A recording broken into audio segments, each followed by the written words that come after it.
Hello, welcome to PCMag Live. I'm Dan Costa. He is Sasha Segan, and we've got a great show for you today. We're going to break down the top tech news of the day, answer one of your reader questions, and then show you one very cool thing off the shelf in the lab in just a few minutes. Let's start with the big news of the day. Amazon has announced Kindle Unlimited. That's right, Netflix for books. You pay $9.99 a month. You get access to over 600,000 titles.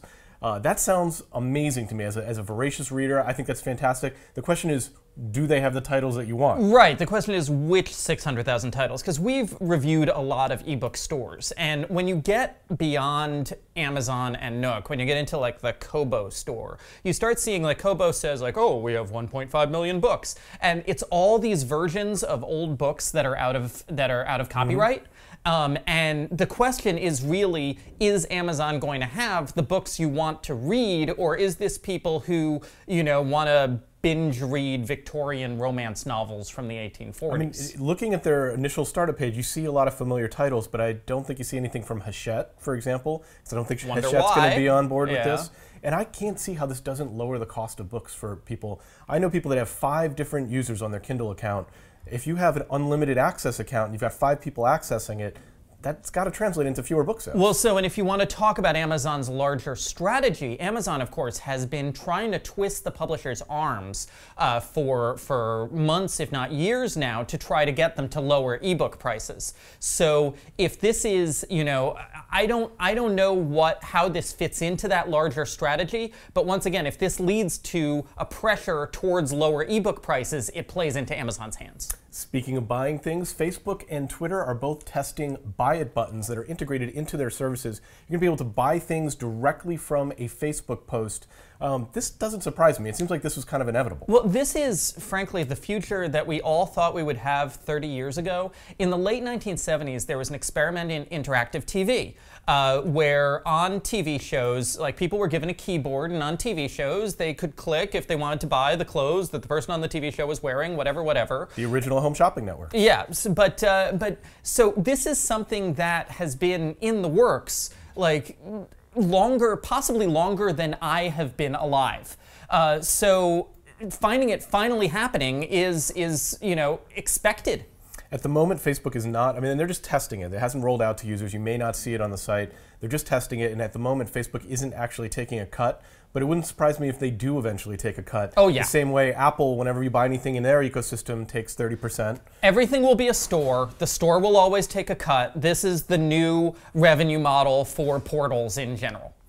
Then on a lighter note, or maybe not a lighter note, more Snowden revelations. This is that the NSA is actually looking at your nudie pictures. That's right, NSA agents, operatives, engineers sitting in cubicles, when they discover nudie pics on their network, because they're intercepting a lot of unencrypted traffic, they often exchange them around the office and show them to their friends. Yeah, and Snowden says that he saw this personally. This is not a rumor. He actually saw this happen.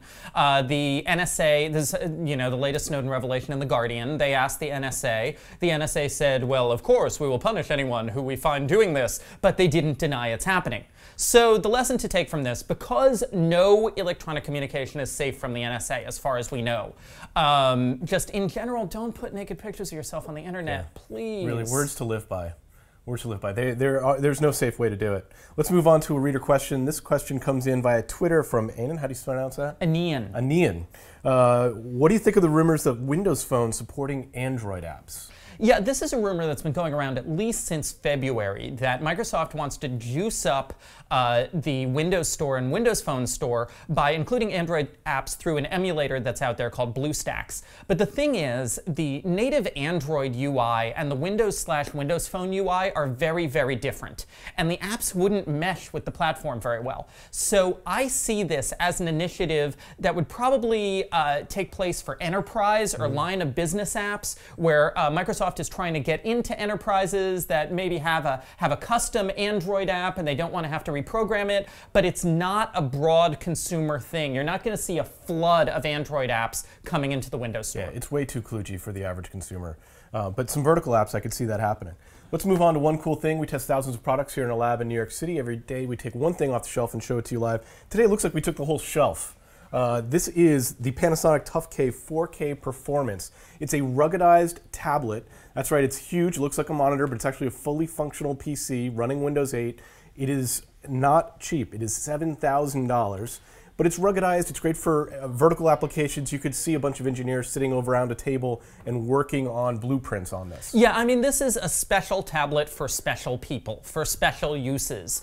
It's one of those enterprise industrial objects that's designed for people who need to typically carry around CAD designs or large drawings or blueprints on a work site or around a large office. It's not the kind of thing that you're going to buy to game on, but there's a certain subset of people who are going to look at the screen and say, wow, and say, this is actually carryable. This could change my workflow. Yeah, it's transportable. It's that transportable model, which we're seeing more and more of. That has been PCMag Live for today. Thanks for joining us. Tune in next week. We'll bring you a brand new show.